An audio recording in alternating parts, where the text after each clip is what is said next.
ইতিহাস, মানুষের অধিকার আদায়ের ইতিহাস, মানুষকে অনুপ্রাণিত করার ইতিহাস। দীর্ঘ 18 সাল যদি দেন, এখন 21 সাল, তখন 9 বছর 10 বছর চলবে। দীর্ঘ 9-10 বছর ধরে মানুষ যে যন্ত্রণা দমন পীড়নের মধ্যে আছে, তাদেরকে যদি আমরা আলোর দিশা দেখাতে চাই, এর থেকে পরিত্রাণের জন্য মুক্তি রাস্তা খুঁজি, তাহলে মানুষকে প্রতিবাদী করতে হবে।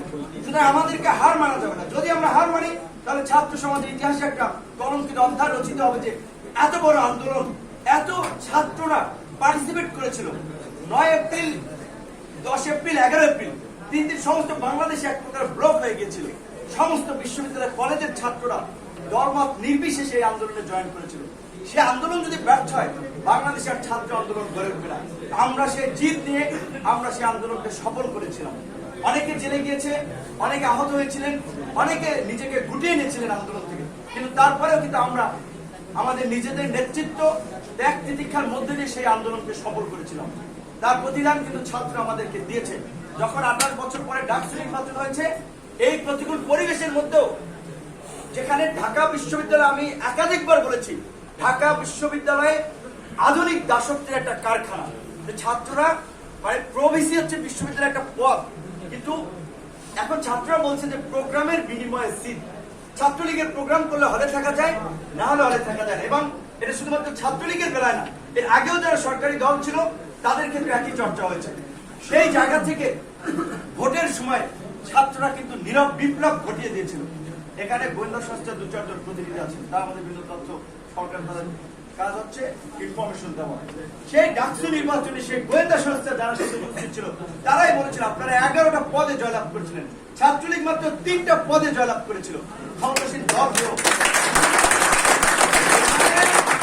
জাতীয় নির্বাচনকে তারা ডাকাতি করে নিয়ে গেছে, পাল্টাই দিয়েছে। সেখানে বিশ্ববিদ্যালয়ের নির্বাচন তো তাদের জন্য মামুলি ব্যাপার, কিন্তু তারপরেও তারা রিস্ক নেয় নাই যে যদি সমস্ত রেজাল্ট পাল্টাই দেয় তাহলে তাদের শেষ রক্ষা নাও হতে পারে। কারণ ঢাকা বিশ্ববিদ্যালয়ের ছাত্ররা যদি খেপে ওঠে এবং এই ছাত্ররা যদি কোনো বিষয় নিয়ে জেগে ওঠে, এই জাগরণ ছাড়া বাংলাদেশে ছড়িয়ে যায়, তো অন্তত 2টো পদ আমাদেরকে দিতে বন্ধ হবে। তারপর থেকে যখন আমরা সেই কোরআশাসকে আন্দোলনের ধারাবাহিকতায় বিভিন্ন যৌক্তিক এবং ন্যায়সঙ্গত দাবি দেওয়া নিয়ে আমরা রাজপথে কথা বলেছি। প্রশ্নবাস থেকে শুরু করে সাধারণ কৃষক শ্রমিকের বিভিন্ন দাবি, গুম, খুন, ধর্ষণ, বিভিন্ন বিষয় নিয়ে আমরা যখন প্রতিবাদ করে যাচ্ছি এবং রাস্তায় অনেকবার মার খেয়েছি, কিন্তু মার খেয়ে যখন আমরা রাস্তা ছাড়ি নাই, তখন মানুষ আমাদের থেকে আশান্বিত হয়েছে যে এরা যদি, এই নাছোড়বান্দা ছাত্র যুবক তরুণরা যদি একটা কিছু করতে পারে এই দেশে, তাহলে এই অবস্থা থেকে পরিত্রাণ সম্ভব। পাশাপাশি যখন সর্বমহলের কাছে একটা গ্রহণযোগ্যতা, একটা কানেক্টিভিটি তৈরি হয়েছে, কারণ আমরা ছাত্র সংগঠন থেকে যুব সংগঠন, শ্রমিক সংগঠন, প্রবাসী সংগঠন গঠন করেছি এবং আমরা বলেছি যে আমরা বাংলাদেশে এই সময়ে যে কর্তৃত্ববাদী রাজনৈতিক দলগুলো রয়েছে, রাজনীতি রয়েছে এবং অনেকটা পরিবার কেন্দ্রিক একটা বলয়ের রাজনীতি। 2টো বৃহৎ দল তো 2টো পরিবারের কাছে জিম্মি। থার্ড যে আপনার জাতীয় গঠন, এগুলো পারিবারিক একটা ক্লাবে পরিণত হয়েছে এখন এই দলগুলো। তো আমরা আগে রিয়ালাইজ করতে পারছি যে কেন বাংলাদেশে এই পরিস্থিতি হচ্ছে। যখন আওয়ামী লীগ ক্ষমতায় থাকে, পুলিশ প্রশাসন, আদালত তাদের আঙ্গুলে হেলনের সাথে উঠে বসে। যখন এর আগে বিএনপি ছিল, তাদের আঙ্গুলে হেলনের সাথে উঠে বসে। কারণটা কি? কারণ হচ্ছে যখন একই নেতৃত্ব 30-35 বছর ধরে দলে পদ আঁকড়ে থাকে, তাদের মধ্যে স্বৈরাচারী মনোভাব গ্রো হয়। তারা আজীবন মানে আমৃত্যু তাদের রাজত্ব চালাতে চায়। যে কারণে 96-তে এরকম একটা নির্বাচন হচ্ছে, বিএনপি 28 দিনের বেশি টিকতে পারে নাই। কিন্তু ওদের কাছে শিক্ষা নিয়ে আওয়ামী লীগ এমন কারিশমা করেছে যে তারা অনেক দিন টিকে গেছে। যে কারণে দেশের আজকে এই অবস্থা। এখন তারা রাষ্ট্রযন্ত্রকে এমন ভাবে দলীয়করণ করেছে, তাদের অনুগত লোকদেরকে বসিয়েছে। সাধারণ মানুষের কথা বলা, প্রতিবাদ করা বর্তমানে খুবই একটা সংকট হয়ে দাঁড়িয়েছে নানান দিক থেকে। সেই অবস্থায় আমরা বলছি যে আমরা এই একটা পরিবর্তনের রাজনীতির কথা বলতে চাই। যে পরিবর্তন হচ্ছে আমাদের একটা দল হবে, একটা গণতান্ত্রিক প্রতিষ্ঠান, একটা ইনস্টিটিউশন, এবং নেতৃত্ব মানুষ যারা এই দলের নেতা, তাদের মাধ্যমে বাছাই হবে। এবং সংগঠনের লক্ষ্য উদ্দেশ্য হচ্ছে দেশ জাতির বৃহত্তর কল্যাণ। আমরা বলছি যে আমরা রাষ্ট্রের গণতান্ত্রিক রূপান্তর ঘটাবো। আমরা বলছি যে বাংলাদেশের সংবিধানে আমরা যদি কখনো আমরা ওই জায়গায় যেতে পারি, 2বারের বেশি প্রধানমন্ত্রী রাষ্ট্রপতি হতে পারবেন, আমরা সেই ব্যবস্থা করবো। আমরা বলছি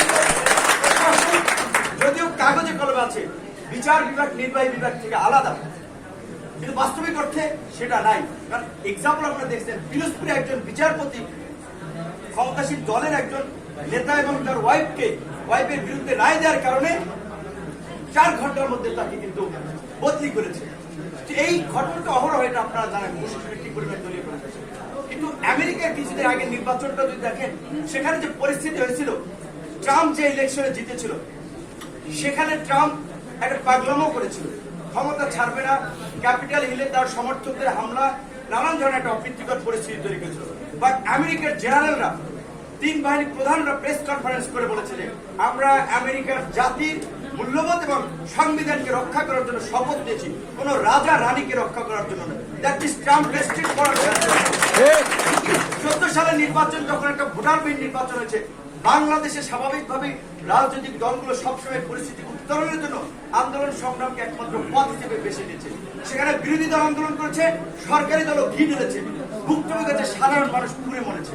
সরকারি দল বিরোধী দল সবার সংশ্লিষ্ট ছিল। কিন্তু আমাদের যদি বিচারপতিরা হাইকোর্ট থেকে 3 বাহিনী প্রধান যদি বলতো এই নির্বাচনকে আমরা বৈধতা দেবো না, ফ্রি ফায়ার ইলেকশনের মাধ্যমে রাষ্ট্র ক্ষমতা আসতে হবে, তাদেরকে আমরা সাপোর্ট দেবো, তাহলে কিন্তু আজকের এই অবৈধ শাসন আজকে আমাদের উপরে চেপে বসে থাকতো। কিংবা 18 সালে ইলেকশনকেও যদি বলতো যে আজকে জনগণ ভোট দিতে পারে নাই, জনগণের মতামতের প্রতিফলন ঘটে নাই, যারা সরকার হবে তাদেরকে আমরা সমর্থন দেবো না, তাহলে কিন্তু এই রাজনৈতিক অস্থিরতার সৃষ্টি হতো। কিন্তু কিভাবে বলবে? সেনাবাহিনী কে নিয়োগ দেয়, কি প্রক্রিয়া নিয়োগ হয়, বিচারপতিরা কিভাবে নিয়োগ করে, সব তো দলীয় কোন একটা প্রসেস। যদিও বলা হয়ে থাকে, লেখা আছে যে দক্ষতা, যোগ্যতা, মেধা, সততার ভিত্তিতে তার পদায়ন করা, বা প্রত্যেকটি পদে আমি বলছি যে হাই লেভেলের প্রত্যেকটি পদ দলীয় বিবেচনায় নিয়োগ দেওয়া হয়। তাদের মধ্যে তো অধিকাংশই দল দাস হয়ে যায়। আমরা এই অবস্থার পরিত্রাণ চাই। সংবিধান এবং আইনের আলোকে রাষ্ট্র চলবে। পুলিশের মতো কাজ করবে, আইন শৃঙ্খলা বাহিনী নিয়ে। সেনাবাহিনী সার্বভৌমত্ব রক্ষার জন্য কাজ করবে। বিচারপতিরা, হাইকোর্ট হচ্ছে কোর্ট কেরিয়া বলছে, একটা দেশের বিচার ব্যবস্থা বা জুডিশিয়ারি যদি স্ট্রং থাকে, ওই দেশে আর কিচ্ছু লাগে না। কারণ জুডিশিয়ারি স্ট্রং থাকলে প্রধানমন্ত্রীর বিরুদ্ধে রায় দিতে পারবে, প্রেসিডেন্টের বিরুদ্ধে রায় দিতে পারবে, এমপি হন, মন্ত্রী হন, আপনাকে গোড়া যাবেন যদি আদালত স্বাধীনভাবে কাজ করতে পারে। বাংলাদেশে এটা নাই, যে কারণে আমরা বলছি আমরা এটা চাই। আমরা একটা সহনশীল সম্প্রীতি রাজনীতি গড়ে তুলতে চাই, যেখানে ভিন্ন মত পথের সকলের রাজনীতি করার অধিকার থাকবে। আমরা দেখেছি গতকালকে সে ফর এক্সাম্পল কুমিল্লা দেখেন যে আমাদের ভাই বোনরা সচেতনমূলক প্রোগ্রাম করেছে, লিফলেট বিতরণ করেছিল, সেখানে একটা হামলা করেছে। প্রথম কথা হচ্ছে যে তার একটা রাজনৈতিক দলের নেতা কর্মীর অন্য একটা রাজনৈতিক দলের নেতা কর্মীর রাজনৈতিক কারণে হামলা করার অধিকার আছে কিন্তু তারপরেও কিন্তু তারা করছে। এবং আজকে যারা এখানে ছাত্র অধিকার আছেন, কেউ সিনিয়র আছেন, যুব অধিকার পরিষদ আছেন, আবার কেউ জেলা কমিটি নতুন হলে আপনার যুব অধিকার পরিষদ যাবেন, আমরা মনে করি আপনারা আমাদের রাজনীতির কোর লোক, এবং ছাত্র এবং যুব সংগঠন হচ্ছে একটা রাজনৈতিক দলের প্রাণ শক্তি। সুতরাং আপনাদেরকে সেই সৎ সাহস, সেই ডেডিকেশন, সেই ত্যাগ করার মানসিকতা থাকতে হবে। আমরা অনেকে এখানে মার খেয়েছি, একাধিকবার রিমান্ডে গিয়ে নির্যাতন নিপীড়নের শিকার হয়েছে, এবং আজকেও এই যে আমরা কাউন্সিলটা করছি, আমাদের প্রায় 28 জন সহযোদ্ধা এখনো কারাগারে আছে, কারাগার থেকে অনেকে প্রার্থী হয়েছে। এখন সময়ের বাস্তবতার কারণে আমাদেরকে নির্বাচনটা করতে হয়েছে। আমাদের একটা খারাপ লাগা আছে, কিন্তু বাস্তব কথা সময়ের স্রোত কারোর জন্য অপেক্ষা করে, এটা একটা বাস্তবতা। সেই জায়গা থেকে আমাদেরকে নির্বাচনটাও করতে হচ্ছে, কিন্তু আমরা তাদের প্রতিও সহানুভূতিশীল আছি, তাদের প্রতি আমার ভালোবাসার কমতি নেই। আমার বিশেষ করে এটা আমি বলছি যে ভোটের পারপাসে না, আপনারা কেউ বলবেন না, কারণ আমার জায়গা থেকে আমি কখনো কারোর প্রতি সমর্থন দিত, যেখানে আমি কিন্তু ভোটারও না, ছাত্র দিবস সমন্বয়। সুতরাং আমি বলছি, আমার আজকে একটা ঢাকা যে নাজমুল একটা সহজ সরল ছেলে, যে আমার ডাকছিল হামলার সময় বিশেষ ও হাতে গ্লাসে পানি হাত কেটে গেছিল, যে আচ্ছা ভাই মানে ও বলতে পারতো না কেমন রক্ত লেগেছে, ওর ছবিটা আমার কাছে ভেসে উঠতেছে। তা আমাদের যারা প্রার্থী প্রতিযোগিতা করতেছে, তার সাংগঠনিক পদে যারা প্রতিযোগিতা করতেছে, রহমতুল্লাহ খুবই একজন ভালো সংগঠক, ঋতু খুবই সাহসী ছেলে, সেক্রেটারি পদে শাকিল খুবই ডেডিকেটেড ছেলে, আমাদের আদিবাড়ি খুবই ভালো সংগঠক, সভাপতি মাহফুজুর রহমান খুবই সাহসী ভালো সংগঠক, মোল্লা বিনিয়ামিন খুবই ভালো সংগঠক এবং সাহসী মানুষ। তো জেল খাইটেলো, জেল খাইটে পরের দিন যে বক্তব্য দিচ্ছে আমাদের চাপাই দাও, ঠিক আছে। সবাই কিন্তু আমাদের সাহসী, যোগ্য, ত্যাগী মানুষ, কিন্তু তারপরেও হয়তো কেউ 18, কেউ 19, কেউ 20, আমাদেরকে একটা বেছে নিত। আমি বলবো, আপনি ভোট চাওয়ার ক্ষেত্রে আমি বলবো এটা, যে আপনারা তার সমস্ত গুণাবলী বিবেচনা করা, ব্যক্তিত্ব, তার সাংগঠনিক দক্ষতা, যোগ্যতা, বিচক্ষণতা, দূরদর্শিতা, তার আচার আচরণ, তার ব্যবহার, মানুষের সাথে মেশার ক্ষমতা, সার্বিকভাবে একটা মানুষকে যেভাবে মূল্যায়ন করে সেটা আপনারা মূল্যায়ন করে আপনারা তাকে প্রার্থী হিসেবে সিলেক্ট করবেন। যেটা বলছে অবশ্যই ভোট আপনার কাছে একটা আমানত, এর মাধ্যমে এই সংগঠনের নেতৃত্ব নির্বাচিত হবে। সেটা আশা করি যে আপনারা সেভাবে আপনার প্রার্থী বাছাইয়ের ক্ষেত্রে আপনারা অনুসরণ করবেন। আরেকটা কথা বলে শেষ করবো যে যারা নতুন নেতৃত্ব আসবে, যে কবিতাটা আমি শুরু করেছিলাম ওই কবিতার শুরু 4টা লাইন দিই। দুর্গম গিরিকান্তার মরু দুস্তার পারাবার, লঙ্ঘিত হবে রাত্রি নিশীতে যাত্রীরা হুঁশিয়ার।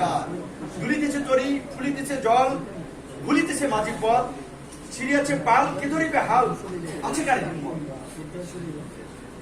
কে আছো জোয়ান, হও আগুয়ান, থাকিছে ভবিষ্যৎ। এ তুফান ভারী, দিতে হবে পারি, নিতে হবে তরি পার। বাস্তব কথা কিন্তু এটা, যারা নেতৃত্বে আসবে এই পথটা কিন্তু দুর্গম বন্ধু, তাকে কিন্তু 100% তাকে নির্যাতিত হতে হবে এবং যে পরীক্ষা দিতে হবে, তার সেই মানসিক দৃঢ়তা থাকতে হবে। প্রতিকূল সময়ে কাজ করতে গেলে অবশ্যই আপনাকে ইতিহাস থেকে শিক্ষা নিয়ে সেভাবে নিজেকে প্রস্তুত করতে হবে। নেলসন ম্যান্ডেলা 27 বছর কারাগারে ছিলেন। বঙ্গবন্ধু শেখ মুজিবুর জীবনের যৌবনের বড় একটা অংশ 2/3 কারাগারে কাটিয়েছেন। বাংলাদেশের ইতিহাসেও যারা এরকম ভাষানী থেকে শুরু করে রাজনীতিবিদ ছিলেন, প্রত্যেকেই তাদের নিজের ব্যক্তিগত লাইফকে বিসর্জন করেছেন রাজনীতির জন্য। আমরা যারা আজকে এই সময়ে রাজনীতি করছি, যারা নেতৃত্ব দিচ্ছি, পরিবর্তনের সূচক হিসেবে কাজ করছি, তাদেরকেও ব্যক্তিগত জীবন আমাদের বিসর্জন দিতে হবে। বিসর্জন দিতে হলে বউ বাচ্চা ছাইড়ে জঙ্গলে চলে যাবেন দেবদাস হয়ে, এটা না, কিন্তু ব্যক্তিগত লাইফের চেয়ে আপনার সাংগঠনিক বিষয়টাকে আপনার কাছে প্রাধান্য দিতে হবে। আমি ব্যক্তিগত আসলে অনেকে আমার কাছে বলে, ভাই মানুষ মরার আগে অনেক স্মৃতি রেখে দেয়। মানে আপনি যে কিছুদিন বাবু এই যে ভিডিওটি নিতেছেন, ভাই আমরা আতঙ্কে থেকে আপনি কখন কি হয়ে যায়, যে আমার বাস্তব কথা, আমরা যারা মুসলমান সব অন্য ধর্মেও বিশ্বাস করি, আমরা কিন্তু বিশ্বাস করি যে স্বাভাবিকভাবে জন্ম, মৃত্যু, বিয়ে এগুলো আল্লাহর হাতে, হ্যাঁ, সৃষ্টিকর্তার একটা কনসেপ্ট থাকে। এবং আপনি যদি যে ধর্মেই বিশ্বাস করেন না কেন, আপনি একটা কথা বিশ্বাস করেন, অবশ্যই ভালো কাজে কখনোই সৃষ্টিকর্তা আল্লাহ আপনার প্রতি নাখুশ হবে না। আপনি যদি খারাপ কাজ করতে চান সেখানে আপনার প্রতি নাখুশ হতে পারে। সুতরাং আমাদের লক্ষ্য উদ্দেশ্য সৎ। বলছি এখানে গোয়েন্দা সংস্থার 2-1 লোক আছে, তারা বক্তব্য রেকর্ড করে পৌঁছে দেবে। এখানে কি আমরা কোনো ষড়যন্ত্র করতেছি, কোনো বিশৃঙ্খলা বা কোনো নৈরাজ্যকর করতেছি? যা সত্য তাই বলতেছি। রাষ্ট্রের বিদ্যমান বাস্তবতার আলোকে নিজেদের প্রস্তুতি নিয়ে দেশের মানুষের অধিকার আদায়ের জন্য কাজ করার প্ল্যান পরিকল্পনা করে, যেটা মহৎ কাজ। সুতরাং এখানে কোনো লুকোচুরির কিছু নেই। সেই জায়গা থেকে বলবো, যারা নেতৃত্বে আসবে তাদেরকে সেইভাবে মানসিকভাবে দৃঢ়তা থাকতে হবে। এবং আরেকটা কথা বলে শেষ করবো, অনেক কথা বলা হয়েছে যে কোনো কাজের ক্ষেত্রে সফলতার 50% নির্ভর করে আপনার সৎ সাহসের উপরে। যে আমরা এত কিছুর পরেও গুটি কয়েক মানুষ ইউনিভার্সিটি যখন গিয়েছি, টিকেছিলাম, ছাত্ররা কিন্তু আমাদের কাছে এসেছে, কথা বলেছে, আমাদেরকে সমর্থন দিয়েছে। ডাকসু নির্বাচনের সময় একটা ঘটনা হচ্ছে যে ছাত্রলীগের নেতাকর্মীরা বা অন্যান্য দলের নেতাকর্মীরা বিশাল প্রোগ্রাম করে পরিচিতি সভা করেছে। আমরা একটা পরিচিতি সভাও করি নাই। তারা যে কোটি কোটি টাকা খরচ করেছে, আমরা সর্বসাধারণের লাখ দেড় টাকা খরচ করেছি, কিন্তু আমরা কিন্তু বের হয়ে আসতে পেরেছি। ঠিক আজকের যে রাজনৈতিক সংকট, আমরা যদি মানুষের কাছে যেতে পারি, মানুষকে নিজেদের অবস্থান বোঝাতে পারি, মানুষ আমাদের দিকে আসবে। মানুষ মুখিয়ে আছে, মানুষ পরিবর্তন চায়। আপনাকে বাস্তব কথা বলছি, আপনার চিন্তা করেন 20 বছর আগে আপনার বাড়ির আশপাশে আপনার গ্রামের কয়টা লোক আর্থিকভাবে স্বাবলম্বী ছিল, এখন কয়টা লোক আর্থিকভাবে স্বাবলম্বী? আল্লাহর রহমতে নিজের প্রচেষ্টায় ম্যাক্সিমাম মানুষই মোটামুটি আর্থিকভাবে স্বাবলম্বী হচ্ছে, সামাজিকভাবে সচেতন হচ্ছে। কোনো মানুষ চায় না তার ছেলে রাজনীতি করতে যায় বিপথে পরিচালিত হোক। সবাই চায় দেশটা সুন্দরভাবে চলুক, একটা সুন্দর রাজনীতি দেশে থাকুক। কিন্তু সেই রাজনীতি দেশে নাই, যেখানে মন্দের ভালো ওই যারা আছে তাদেরকেই বেছে নিচ্ছে। আমরা যদি মানুষকে বোঝাতে পারি যে আমরা এই লক্ষ্য উদ্দেশ্য নিয়ে এই রাজনৈতিক ভীষণ নিয়ে আমরা যাচ্ছি, আমাদেরকে আপনারা সাপোর্ট করেন। আপনাদের জনসমর্থন নিয়ে এমপি হচ্ছে, মন্ত্রী হচ্ছে, মেয়র হচ্ছে। এখন 2-4 বছর নাহলে ভোট জনগণ দিতে পারেন, এই সিস্টেম সবসময় ছিল না, থাকবেও না। আমরা যদি মানুষের কাছে এই মেসেজটা দিতে পারি, মানুষের মাঝে এই সচেতনতা তৈরি করতে পারি রাজনৈতিকভাবে, আমরা জয়ী হব। এবং বলবো আপনারা হতাশ হবেন না কোনো সময়। পাশের দুটি দেশ থেকে এক্সাম্পল নেন, ভারতের আম আদমি পার্টি কিংবা পশ্চিমবঙ্গের মমতা বন্দ্যোপাধ্যায়ের দলের উত্থান, পাকিস্তানের ইমরান খান, কিংবা সর্বশেষ আন্তর্জাতিক রাজনীতির সবচেয়ে তাৎপর্যপূর্ণ ঘটনা আফগানিস্তানের তালেবানদের জয়। তালেবানদের রাজনৈতিক দৃষ্টিভঙ্গির সাথে আমাদের পার্থক্য থাকতে পারে, মানুষের কথাবার্তার চিন্তা চেতনার পার্থক্য থাকবে, এটাই স্বাভাবিক। বাট আমেরিকার মতো একটা পরাশক্তির সাথে তারা 20 বছর লড়াই করে কিন্তু জয়লাভ করেছে। আন্তরিকতা থাকে, প্রচেষ্টা থাকে। আমাদের তো অস্ট্রেলিয়ার লড়াই করতে হচ্ছে না, আমাদের হচ্ছে টিকে থাকতে হবে এবং সময় মতো নিজেদের শক্তি সামর্থ্যের জানান দিতে হবে। আমরা কারো মায়ের করার জন্য, ধাওয়া পাল্টা দেওয়া করার জন্য শক্তি সামর্থ্যের জাগান দেবো না। আমরা মানুষের অধিকার রক্ষা করার জন্য বলবো আমরা আছি, ভোট সবাই দিবে, যে লাইন আছে সেভাবে ভোট দিবে, কোনো ঝামেলা হবে না। যারা ঝামেলা করবে তারা এখান থেকে ফিরতে পারবে না। শুধু সেইভাবে নিজেদেরকে তৈরি করতে হবে, কারণ সংগঠন যদি আপনার সেভাবে ভিত্তি না থাকে, পায়ের নিচে মাটি না থাকে, তাহলে কিন্তু বেশি দূর টেকা যাবে না। কাজে আজকের এই সংগঠনের যারা নতুন নেতৃত্ব আসবে তার জন্য অ্যাডভান্স শুভকামনা রইল। এবং আপনাদের প্রতি আরেকটা কথা হচ্ছে, আমি সবসময় খুব বিনয়ের সাথে কথা বলতে পছন্দ করি, সবার প্রতি সফট কর্নার দেখাতে পছন্দ করি। আমাদের আজকে প্রশাসনের লোকজন বিভিন্নভাবে তারা আশ্বাস আছে। প্রথম কথা হচ্ছে তারা নিরাপত্তার কথা বলে নানান অজুহাত, কিন্তু অনেকে আবার আছে যে এদের মধ্যে একটা ঝামেলা লাগাই দিতে পারলে তোমার ফায়দা, মোবাইল দিয়ে ভিডিও করে বাইরে ছেড়ে দেবে যে এই যে কাউন্সিলের মধ্যে এদের মধ্যে ঝামেলা হয়ে গেছে, মারামারি লেগেছে, দুই গ্রুপ, নানান ধরনের প্রোপাগান্ডা ছড়াবে। এটা আপনার যদি কেউ থাপ্পড়ও দেয়, কোনো সাউন্ড করবেন না, হজম করেন আজকের দিন, এটা আমরা বলছি। দয়া করে যদি বিশৃঙ্খলা হয় তাহলে আমাদের বড় সাফারিং হবে, কিন্তু আমি আপনার বলছি যে আমাদের সাফারিং হবে যদি আজকে আমাদের বিশৃঙ্খলা হয়। আপনাদের ভোটাধিকারের মাধ্যমে নেতৃত্ব নির্বাচিত হবে, 1 by 1 যাবেন এবং আপনাদের যারা ভোট নির্বাচন কমিশন আছে, মানে বিভিন্ন মাইন্ডের বিভিন্ন ক্যাটাগরির লোকজনকে এখানে দেওয়া হয়েছে। ছাত্র অধিকার, যুব অধিকারেরও ছাত্রের যারা ফাউন্ডিং মেম্বার ছিল তারাও সবাই মোটামুটি আছে। শান্তিপূর্ণভাবেই নির্বাচন হবে। আবার আপনাদের প্রতি অনুরোধ করে যে কোনো ধরনের হাউকেও বিশৃঙ্খলা করবেন না, সুন্দরভাবে প্রোগ্রামটা শেষ হবে। আবার নতুন নেতৃত্ব আগামী দিনে ছাত্র অধিকার পরিষদকে যেভাবে আমরা এতদিন একটা রোল মডেল হিসেবে উপস্থাপন করেছি, তারা কাজে কর্মে সেভাবে একটা রোল মডেল হিসেবে উপস্থাপন করবে এবং শিক্ষার্থীদের মাঝে একটা আইকনিক ছাত্র সংগঠন হিসেবে ছাত্র অধিকার পরিষদকে দাঁড় করবে। সবাই ভালো থাকবে, সুস্থ থাকবে।